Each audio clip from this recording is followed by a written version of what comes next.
Bharat nuclear supplier group में पाकिस्तान की और चीन भारत की शमूलियत का मुखालिफ नहीं। हर मुल्क को अहलियत पर रुकनियत मिलनी चाहिए। मोदी और नवाज शरीफ के इंतहाई खुशगवार ताल्लुकात हैं, लेकिन कुछ ताकतें दोनों मुल्कों के दरमियान अच्छे ताल्लुकात नहीं चाहती।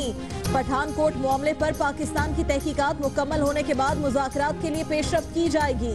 भारतीय वजीर खारजा सुषमा स्वराज की नई दिल्ली में प्रेस कॉन्फ्रेंस।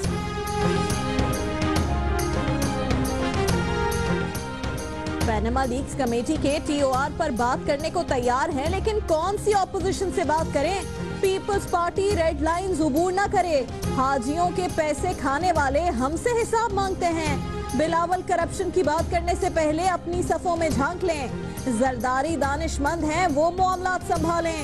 इमरान खान काला चश्मा उतारें और खैबर पख्तूनख्वा से पोलियो और चूहे खत्म करें। वफाकी वजीर ख्वाजा साद रफीक की ननकाना साहब में आतिश फिशा खिताब। करप्शन के इल्जामात लगाने और धमकियां देने से पीपल्स पार्टी को खौफजदा नहीं किया जा सकता। सेनेटर सईद गनी का कहना है कि हुकूमत धमकियां देना और वीडियो जारी करना बंद करे। तहरीक इंसाफ के नईमुल हक कहते हैं हुकूमत की कश्ती डूब रही है, इसीलिए लोग बौखलाहट का शिकार हैं।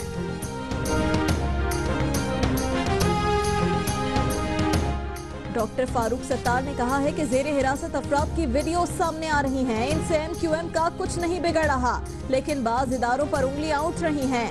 साजिशें करने वाले अब MQM का मैंडेट तस्लीम करें।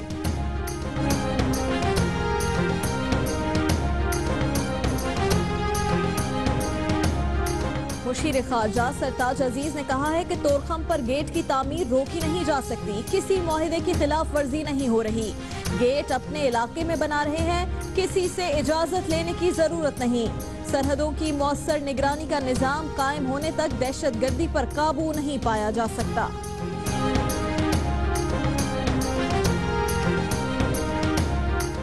लाहौर के इलाके इस्लामपुरा के होटल से लापता होने वाले बच्चे की लाश उसी होटल के गटर से मिल गई।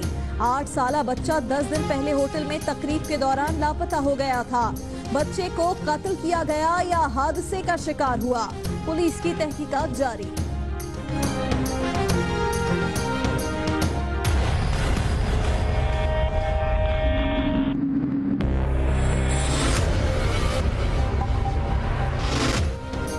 कराची के बल्दिया टाउन में पानी का बहरान संगीन। 6 महीने से सरकारी लाइनों में पानी नहीं आया। मुखय्यर हजरात की तरफ से मुफ्त पानी की तकसीम में लंबी लंबी कतारें।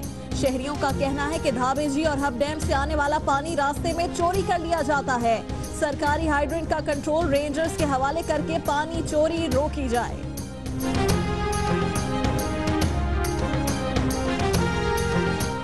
आइंदा माली साल के लिए बलोचिस्तान का 2 खरब 79 अरब रुपए का बजट पेश। तनख्वाहों में 10% इजाफा, तालीम के लिए 42, सेहत के लिए 17 अरब मुख्तस।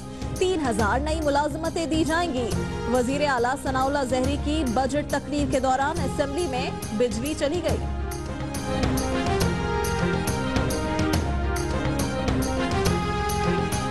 वजीर आजम नवाज शरीफ का लंदन के हार्ली स्ट्रीट क्लिनिक में तिब्बी मुआयना। 1 हफ्ते के अंदर एक और चेकअप होगा। उसके बाद डॉक्टर वजीर आजम को सफर से मुतालिक कोई मशवरा देंगे।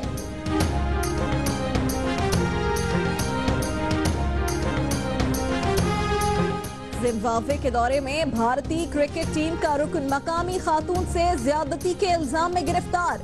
जिम्बाब्वे मीडिया का ये दावा हरारे में भारतीय सफीर ने मुस्तरद कर दिया। कहा कि कोई खिलाड़ी मुलव्विस नहीं, इल्जाम झूठा है।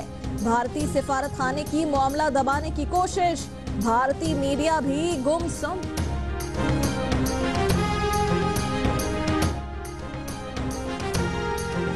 पाकिस्तान क्रिकेट टीम के साउथहैम्पटन ने डेरे। मिशन इंग्लैंड के लिए तैयारी शुरू। खुशगवार मौसम में हल्की फुल्की ट्रेनिंग। इंग्लैंड की कंडीशन से हम आहंग होने के लिए 10 रोजा कैंप के बाद 2 टूर मैचेस खेले जाएंगे। पहले टेस्ट का आगाज 14 जुलाई से लॉर्ड्स में होगा।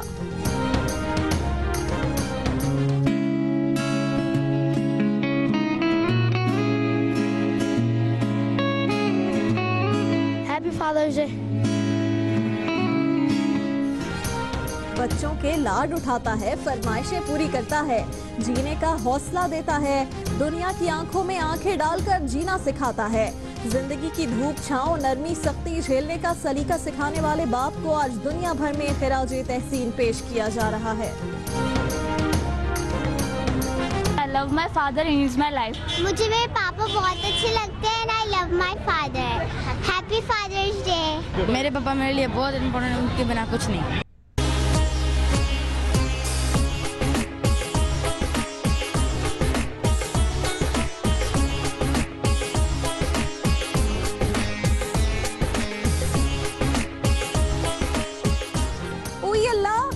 रमजान आ गई, अभी तक शॉपिंग नहीं की। मेरा दर्जी बहुत नखरे करता है, अब तो कपड़े भी नहीं लेगा।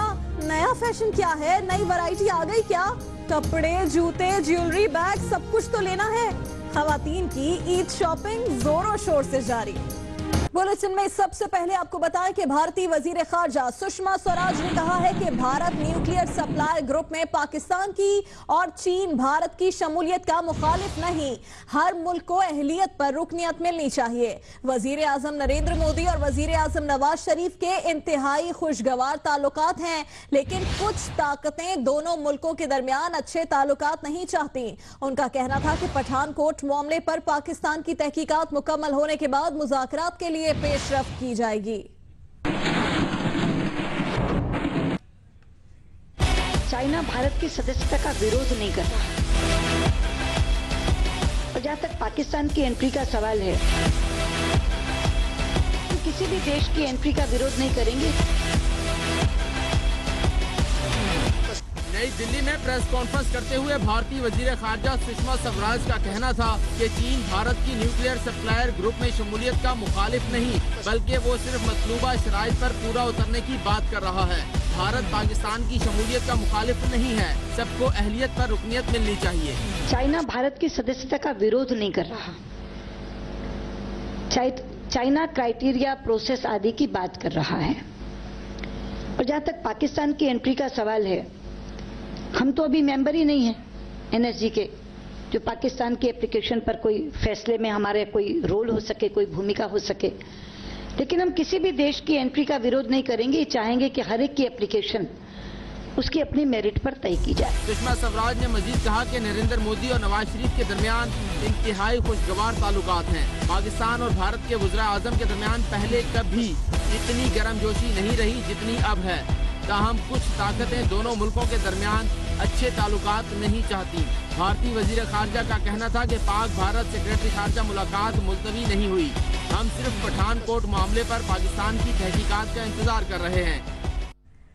लियारी गैंग वॉर के मुल्जिम उजैर बलोच से की गई तफ्तीश की रिपोर्ट अभी तक अधूरी है। जेआईटी रिपोर्ट के सियासी हिस्से पर अभी तक पुलिस अफसरों ने दस्तखत नहीं किए।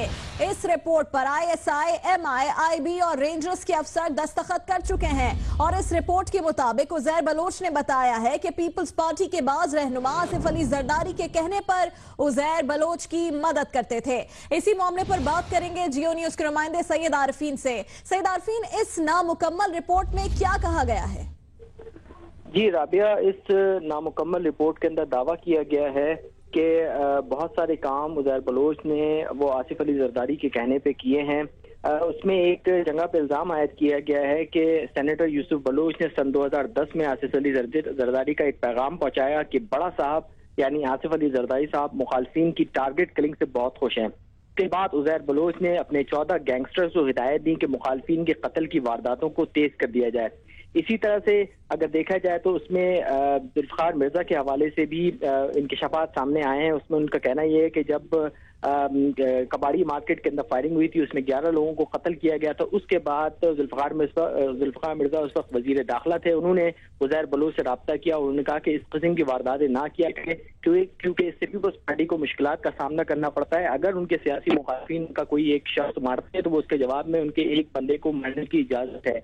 इसी तरह इसी सोसाइटी के अंदर इल्जाम आयद किया गया है कि उजैर बलोच जो है वो फिशरीज से पट्टा वसूल करते थे, जिसमें से 20 लाख रुपए वो अपने पास रखते थे, जबकि 1 करोड़ रुपए माहाना जो है वो फरियाल टारपोल जो कि आसिफ अली जरदारी की हमशीरा है उनके हवाले किया जाता था। इसके अलावा आसिफ इस रिपोर्ट में ये भी इंकशाफ किया गया है, ये दावा भी सामने आया है कि बहुत सारी टारगेट किलिंग्स की गई हैं। एक टारगेट किलिंग जो इस रिपोर्ट के अंदर मेंशन है वो ये है कि कादिर पटेल उनके जो एक उनका कोऑर्डिनेटर था एडी अमीन, उसके कत्ल किया गया था और उसने फिर उज़ैर बलोच से रब्ता किया और उन्होंने रब्ता करने के बाद कहा कि वो इस एडी अमीन के कत्ल का इंतकाम लेना चाहते, जिसके बाद 2011 में जब्बार लंगड़ा और बाबर लाडा ने रज़ाक कमांडो के भाई जलील को उमर लेन से अगवा किया और फिर कादिर पटेल के हुक्म पर उसे कत्ल करके लाश जो है नामालूम मुकाम पर ठिकाने लगा दी थी। इसी हवाले से रिपोर्ट में क्या कुछ है ये तो आप बता रहे हैं, लेकिन मुश्तरका तहकीकात में पुलिस के साथ ISI, MI, IB, रेंजर्स के अफसर भी शामिल रहे, इन सब ने दस्तखत कर दिए हैं, फिर कोई पुलिस अफसर दस्तखत से कैसे इनकार कर सकता है? राबिया, इस हवाले से मेरी बातचीत हुई है पुलिस अफसर से और खासतौर पे जो चेयरमैन थे इस ज्वाइंट इंटेरोगेशन टीम के, उनका नाम था फिजा हुसैन जावरी। उनका ये इसरार है कि एक ही हिस्सा मौजूद है, इसका दूसरा हिस्सा कोई मौजूद नहीं है। उनका ये कहना है, उनका ये दावा है कि GIT का हमेशा एक ही GIT होती है, दो मुख्तलिफ GIT नहीं होती। तमाम इस GIT के अंदर ये दावा किया गया है कि ये दूसरा पार्ट है, ये अलग से कोई GIT नहीं बनी, ये दूसरा पार्ट है। मेरी इत्तलात के मुताबिक इस दोनों पार्ट को रखा गया था तमाम मेंबरान के सामने और उनको से कहा गया था कि इसके ऊपर साइन करें। तमाम जो सियासी हिस्सा था उसके ऊपर पुलिस के अफसरान, जिसमें जो चेयरमैन थे GIT के जिसका फिदा हुसैन जावरी, इसके अलावा CTD के एक रिप्रेजेंटेटिव उसके अंदर शामिल थे, इसके अलावा स्पेशल ब्रांच पुलिस की जो होती है उसके एक रिप्रेजेंटेटिव शामिल थे। इन्हीं ने इनकार किया। ताहम जो 4 दीगर मेंबरान थे जिसमें ISI, MI, IB और रेंजर्स के अफसरान शामिल थे, उन्होंने इसके ऊपर साइन कर दिया। सईद आरफीन, बहुत शुक्रिया आपका।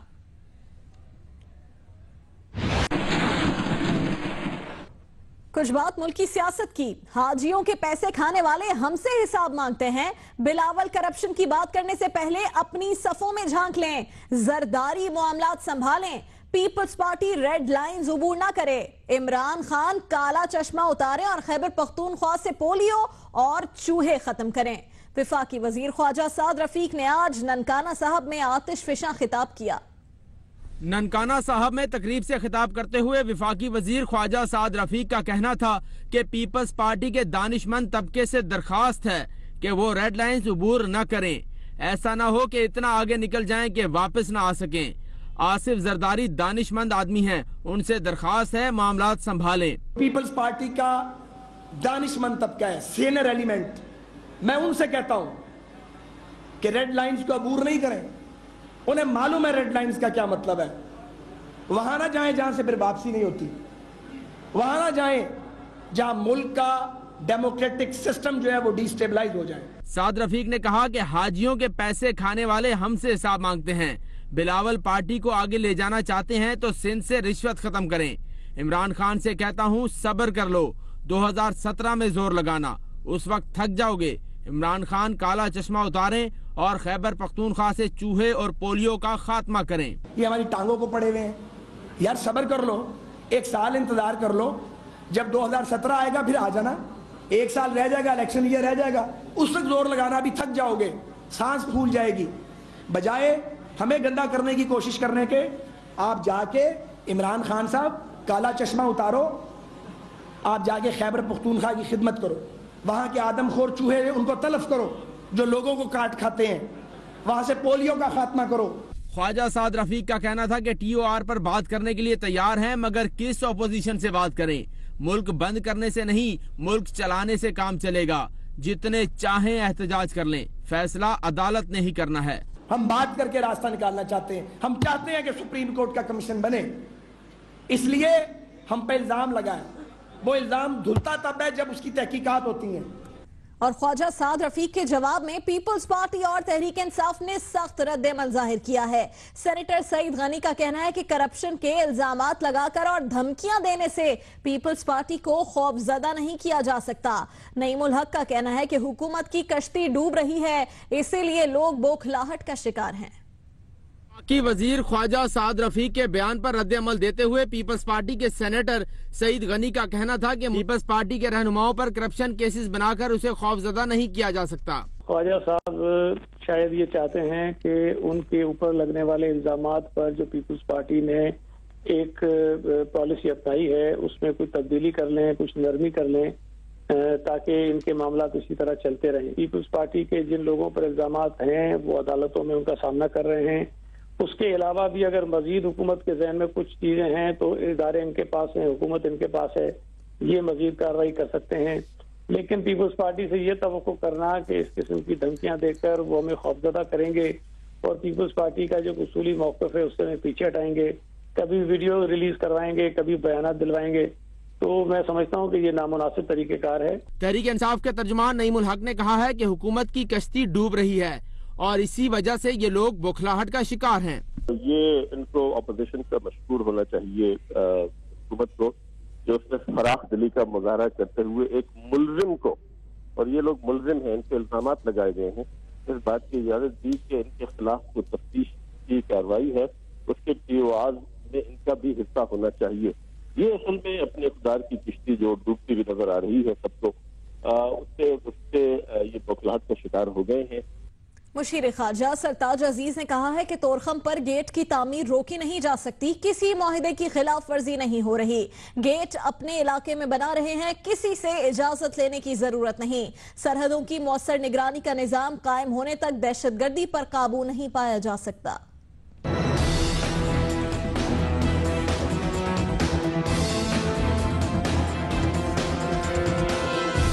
मुशीर खारजा का दो टोक ऐलान, तोरखम बॉर्डर पर गेट की तामीर जारी रहेगी, किसी ने हमला किया तो जवाब भी जरूर मिलेगा।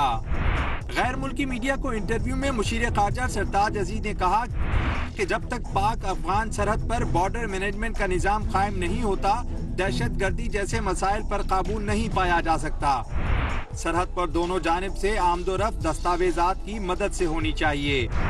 सरताज अजीज ने कहा कि सरहद पर दस्तावेजात की पाबंदी जैसे इक़दामात दोनों मुमालिक के हक में हैं। काबुल भी यही इल्जाम लगाता है कि पाकिस्तान से लोग बिला रोक टोक अफगानिस्तान में दाखिल होते हैं।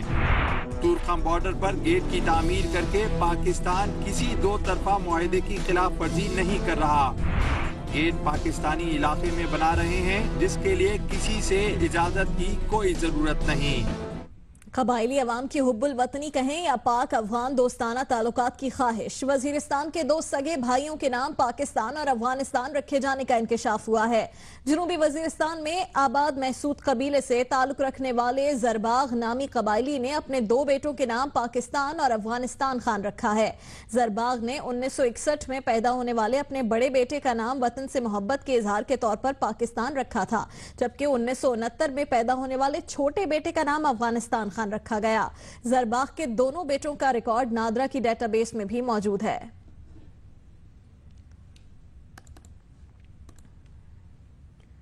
लाहौर के इलाके इस्लामपुरा के होटल से लापता होने वाले बच्चे की लाश उसी होटल के गटर से मिल गई। 8 साला बच्चा 10 दिन पहले होटल में तकरीब के दौरान लापता हो गया था।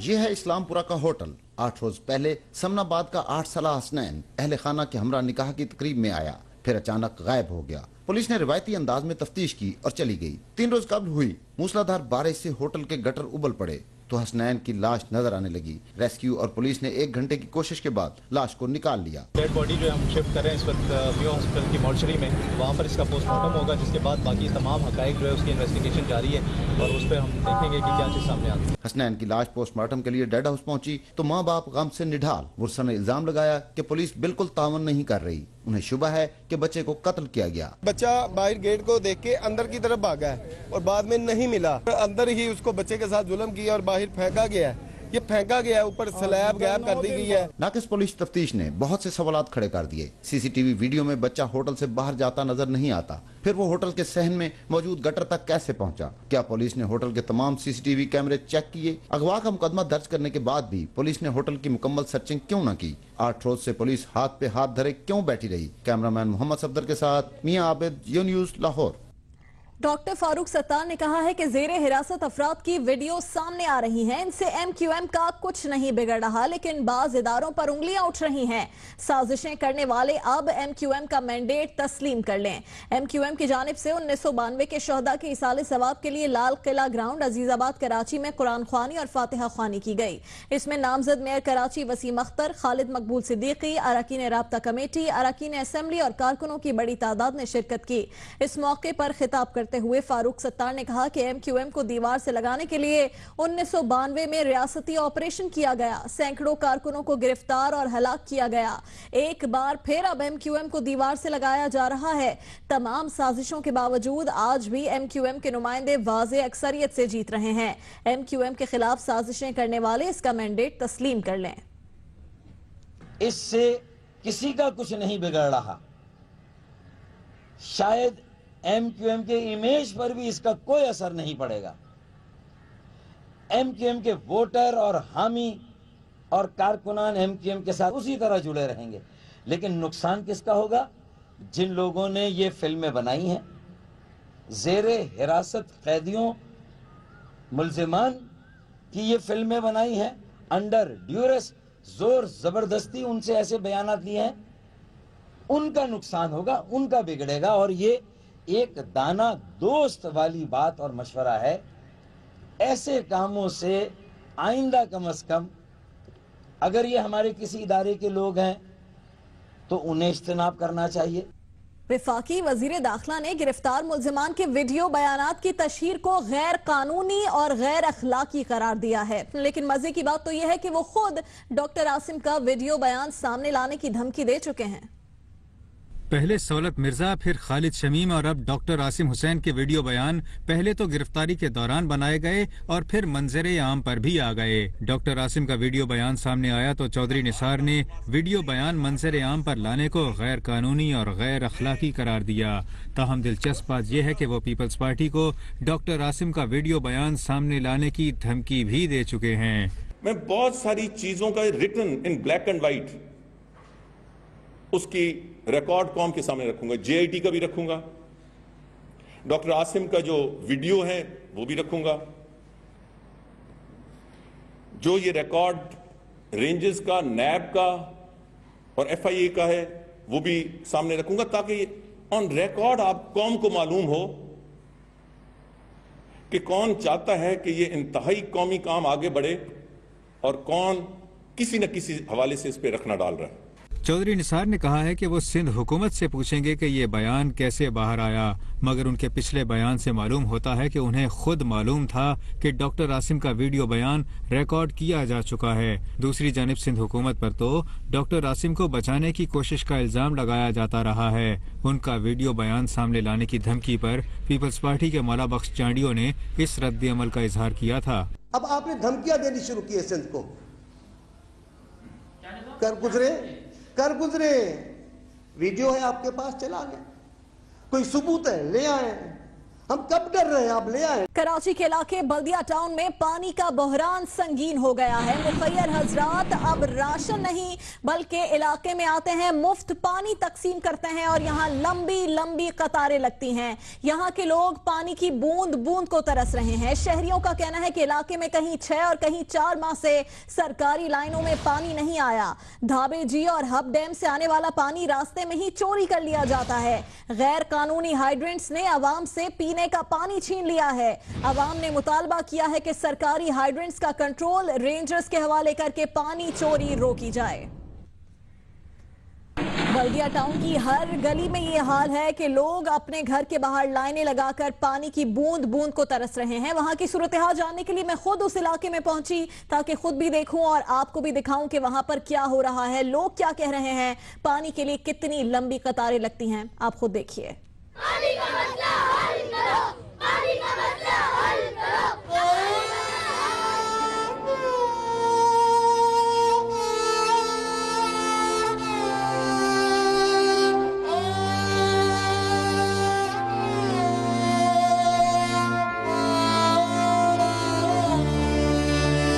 कराची में पानी की किल्लत है। ये जुमला कोई नई बात नहीं, इसके हवाले से सब बहुत कुछ सुनते रहे हैं, बहुत बात करते रहे हैं, बहुत रिपोर्ट करते रहे हैं, लेकिन आज हम खुद आए और आज हम उस इलाके में खड़े हैं जो पानी की किल्लत के हवाले से कराची का बदनसीब तरीन इलाका है और यहाँ के लोग इस हवाले से उससे भी ज्यादा बदनसीब हैं।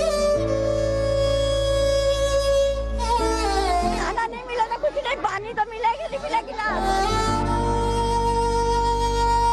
सूख गया है मटका भी।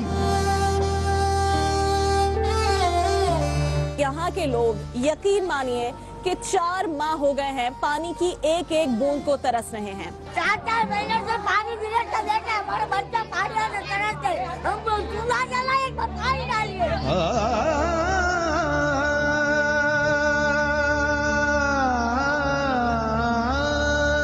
लोग आते हैं रमजानुल मुबारक में आटा, चीनी और बहुत सारी चीजें ज़कात खैरात करते हैं।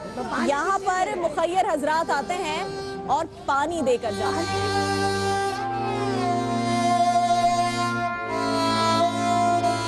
पानी मांगते पानी के लिए। 4 महीने में एक बार पानी आता है, 45 मिनट उसमें भी 20 मिनट 25 मिनट गंदा पानी आता है नाली का। पानी ने हमें रोड पे बेच दिया है। इस तरीके से तड़पा तड़पा के मारने से बेहतर है एक ही बार मार दे पूरी पब्लिक को। आप अपने घर में पानी का नलका खोलते होंगे तो वो नलका काफी देर तक खुला रहता होगा। पानी का एक गिलास पीते होंगे तो आधा गिलास जाया कर देते होंगे। और इस मुल्क में तो ऐसे बहुत लोग हैं जिनके स्विमिंग पूल साफ, शफाफ, मीठे पानी से रोजाना भरे जाते होंगे। तो एक मंजर इसका भी देख लीजिए।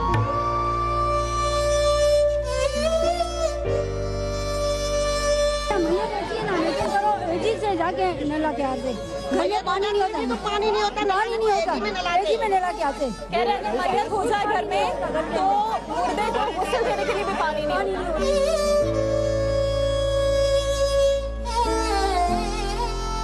तो वो लोग जो रोटी, कपड़ा और मकान के दावे करते हैं, उनके लिए बल्दिया टाउन के वकीलों की बस एक गुजारिश है कि साहब रोटी तो उस वक्त पकेगी जब आटा गूंदने के लिए पानी होगा, कपड़े तो उस वक्त दोबारा धुलेंगे जब कपड़े धोने के लिए पानी होगा, और मकान के तो अगर पैसे होते तो इस इलाके से कहीं और घर बना लेते जहां पानी के लिए रोजाना इतना ख्वार ना होना पड़ता। राबिया अनम, जियो न्यूज, बल्दिया टाउन, कराची।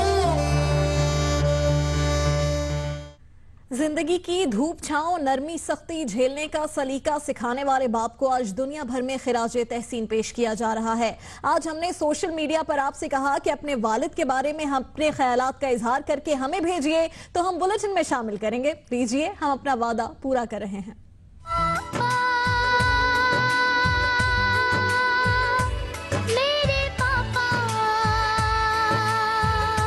एक ऐसा दिन मिला है जब हम लोग अपनी मोहब्बत का इजहार कर सकें अपने डैड्स के साथ, और happy Father's Day to everyone and I love you बाबा। ये जो मोटर बाइक आप मेरे हाथ में देख रहे हैं, ये वो तोहफा है जो मेरे वालिद ने मुझे 80s के मिड में, I think I was in school, gift किया था। ये आज भी मेरे पास है, मौजूद है।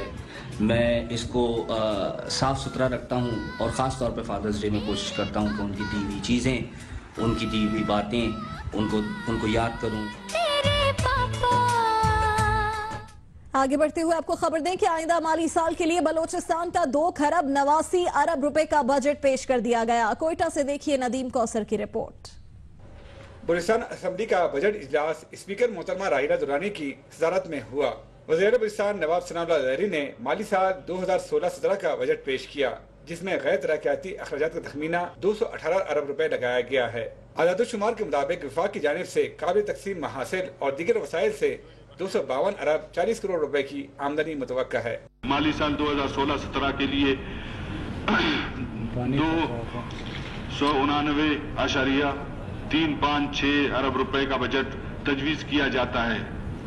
इसमें 71.182 अरब रुपए का तरक्याती बजट शामिल है। सूबाई बजट में अमन अमान के लिए 30 अरब, तालीम की मद में 42 अरब रुपए से जायद, सेहत के शोबे के लिए 17 अरब रुपए से जायद, अमूदी खिदमात के लिए 28 अरब रुपए से जायद रकम मख्तस की गई है। बजट में मजदूर की कम से कम तनख्वाह 13,000 रुपए से बढ़ाकर 14,000 रुपए कर दी गई है, जबकि 3,200 से ज्यादा नई असामियां पैदा करने का भी ऐलान किया गया है।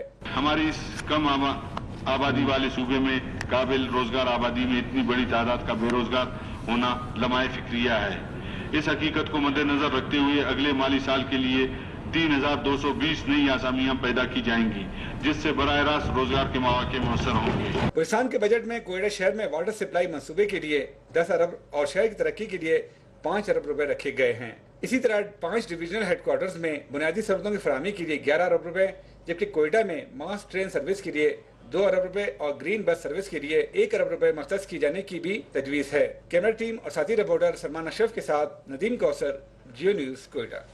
आज 13 रमजान हो गई। अफ्तार के बाद बाजार खुलने लगे हैं। लोग ईद के लिए खरीदारी में मसरूफ हैं। लाहौर से रिपोर्ट कर रही हैं हुदा इकराम। जी, रमज़ान मुबारक का दूसरा अशरा शुरू हो चुका है और जिस तरह सहरी और अफ्तारी की तैयारियां रमज़ान में जारी हैं, इसी तरह अब ईद की तैयारियों की तरफ भी लोगों का ध्यान जाना शुरू हो गया है। इस वक्त हम मौजूद हैं लाहौर की एक बड़ी मेन मार्केट लिबर्टी मार्केट में और यहाँ पर हम महसूस कर रहे हैं कि रोज़े के अफ्तारी के बाद से यहाँ पर आहिस्ता आहिस्ता जो है लोगों की गहमा गहमी बढ़ना शुरू हो गई है। ख़वातीन का जो हम ट्रेंड देख रहे हैं, जो हमने उनसे बात की है, तो उनका यही कहना है कि हर साल इतनी भागदौड़ हमारी बढ़ जाती है रमज़ान मुबारक में कि हम अपनी तैयारी की तरफ इतना ध्यान नहीं दे पाती। इसलिए उन्होंने इसका एक बड़ा अच्छा और आसान हल ढूंढा है और वो है रेडीमेड गारमेंट्स। इस साल भी हम देख रहे हैं कि बने बनाए कपड़ों की तरफ, सिले सिलाए कपड़ों की तरफ खवातीन का, टीनेजर्स का, बच्चों का जो है ध्यान जा रहा है। अगर हम इनकी प्राइसेस की बात करें तो ये सिर्फ शर्ट्स भी मिल रही हैं और ये 1,000 रुपए से लेके 650 रुपए से लेके इनकी जो लिमिट है वो 5,500 7,000 तक 3 पीस सूट की भी जा रही है। लेकिन ये डिपेंड करता है कि क्या आप एम्ब्रॉयडरी की तरफ जा रहे हैं या आप कामदार सूट्स का इंतखाब कर रहे हैं। मजमूई तौर पर अगर बाजारों में रश की सूरत हाल का हम जायजा लें तो वो आहिस्ता आहिस्ता जो है अपने अरूज की तरफ अब बढ़ना शुरू हुआ है। सजने संवरने की शौकीन खवातीन के लिए खूबसूरत और नफीस ज्वेलरी बहुत अहमियत रखती है। कोई भी त्यौहार नजदीक हो तो मैचिंग की बालियां, चूड़ियां खवातीन को मार्केट खींच ही लाती हैं। रिपोर्ट कर रही हैं उमैमा मलिक।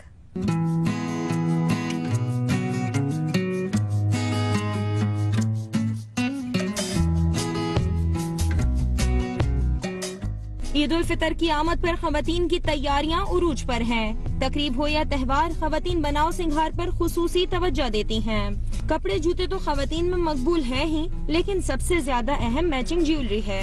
कानों में लटकते झुमके और हाथों में खनकती चूड़ियां ना हो तो खवातीन की शॉपिंग फीकी लगती है।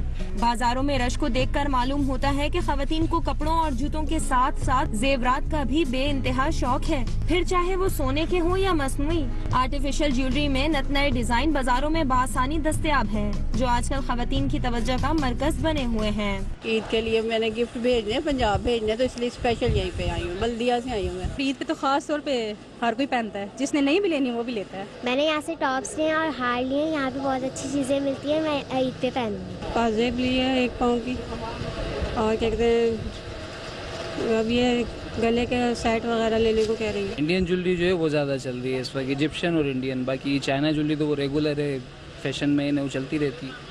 सनफ़े नाजुक ये भी कहती हैं कि ईद पर जल्दी खरीदारी करने से एक तो इन्हें कीमत मुनासिब मिल जाती है, दूसरा बाजारों में रश भी कम